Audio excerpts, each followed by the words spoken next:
कोलकाता के आरजी कर medical college अस्पताल में 31 वर्षीय डॉक्टर के साथ बलात्कार और हत्या के विरोध में देश भर में डॉक्टरों का विरोध प्रदर्शन जारी है। चिकित्सकों ने इमरजेंसी सर्विसेज को छोड़कर काम पर रोकने से इनकार कर दिया है।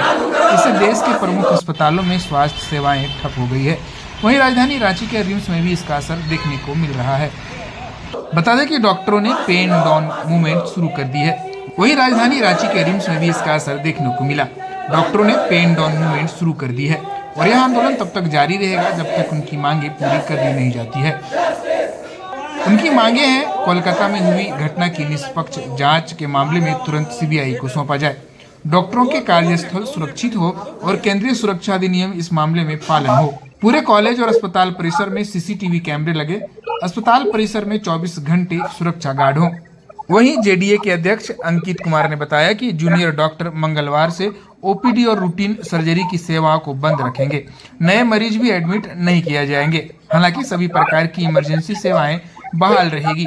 पेन डाउन मूवमेंट कर रहे हैं और जो मेन रीजन है पेन डाउन मूवमेंट करने का, वो अब तक सभी लोग वाकिफ हो चुके हैं इस चीज़ों से कि जो कोलकाता में on duty chest end TB department की सेकेंड ईयर पीजी के साथ रेप और मर्डर, ये कोई छोटी मोटी बात नहीं है। देश में किसी भी बेटी, किसी भी बहन को पूरे तरीके से सुरक्षित होने का अधिकार है। और खासकर अगर वो ड्यूटी पे अगर है और वो ड्यूटी अगर गवर्नमेंट के लिए कर रहा है, क्योंकि हम सभी कभी ना कभी कहीं ना कहीं गवर्नमेंट के अंडर में ही काम कर रहे हैं, गवर्नमेंट के लिए ही काम कर रहे हैं, तो वहाँ पे सेफ्टी प्रोवाइड करने का जो काम है वो गवर्नमेंट का है, हायर अथॉरिटीज़ का है और ये मेक श्योर करना उनका काम है। अगर उन्होंने ये चीज़ें प्रोवाइड करी होती तो आज इस तरीके का देशव्यापी जो स्ट्राइक या पेन डाउन मूवमेंट चल रहा है ये नहीं आता।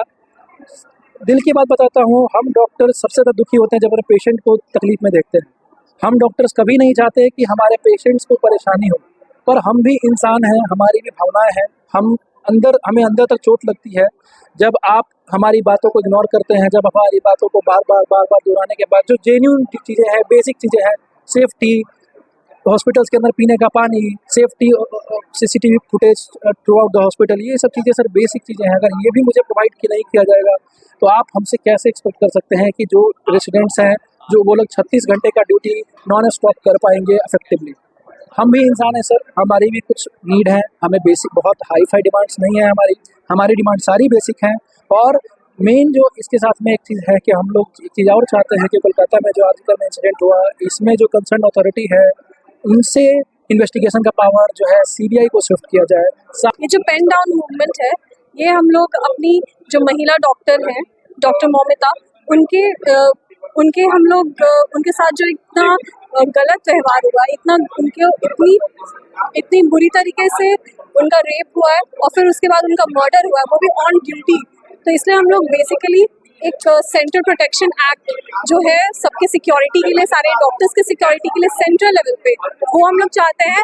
और अपने एडमिनिस्ट्रेशन में हम लोग का जो रिम्स है, यहाँ पे सबसे बड़ा मेडिकल कॉलेज है झारखंड में, लेकिन तब भी यहाँ पे जो बेसिक सर्विसेज है वो तो बिल्कुल ही नहीं है। जो हमारा जो फर्स्ट प्रायोरिटी है डॉक्टर्स का सेफ्टी, हम लोग रात में आते हैं, नाइट ड्यूटी करते हैं, पर हमारे पास प्रॉपर कोई रेस्ट रूम नहीं होता है। रात में अगर कोई डॉक्टर इमरजेंसी से अगर अपने हॉस्टल में रेस्ट करने आना चाहे तो बीच रास्ते में कोई भी सिक्योरिटी गार्ड नहीं है, पूरा अंधेरा रहता है, कोई स्ट्रीट लाइट्स नहीं रहते वहाँ पे।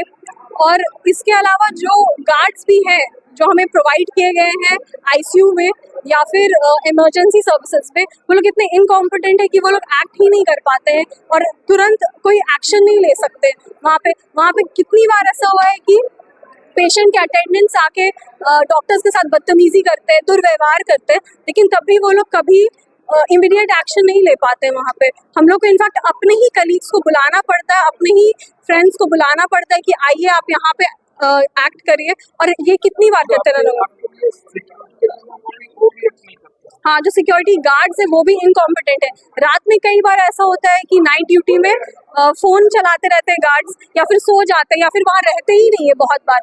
तो कितनी बार ऐसा हुआ कि हमें कभी अपने सीनियर्स को बुलाना पड़ता है, कभी अपने ही कलीग्स को बुलाना पड़ता है कि आइए हमारे कोई पेशेंट अचानक से रात में किसी का डेथ होता है, तो कई बार ऐसे अटेंडेंट होते हैं जो उस टाइम पे रिएक्ट करते हैं अग्रेसिवली। तो उस चीज़ पे को हम लोग को उस टाइम प्रोटेक्शन चाहिए होता है, तो वहाँ पे कोई सिक्योरिटी गार्ड्स अवेलेबल नहीं रहते हैं, तो उसके लिए हम लोग चाहते हैं कि एडमिनिस्ट्रेशन इस चीज़ पे एक्ट करे, वो अपनी तरफ से ऐसे गार्ड्स और गनमैन यहाँ पे प्रोवाइड करे जो हर जगह इस हर लेवल पे इंश्योर किया जाए कि वो सेफ्टी सक्षम हो कम से कम, कि 24/7 वो यहाँ पे रह के प्रोवाइड कर सके। जो उनका 12 आवर्स का शिफ्ट होता है वो अपने 12 आवर्स की शिफ्ट में अच्छे से ड्यूटी करें और कुछ भी ऐसे होने पे तुरंत एक्ट करें।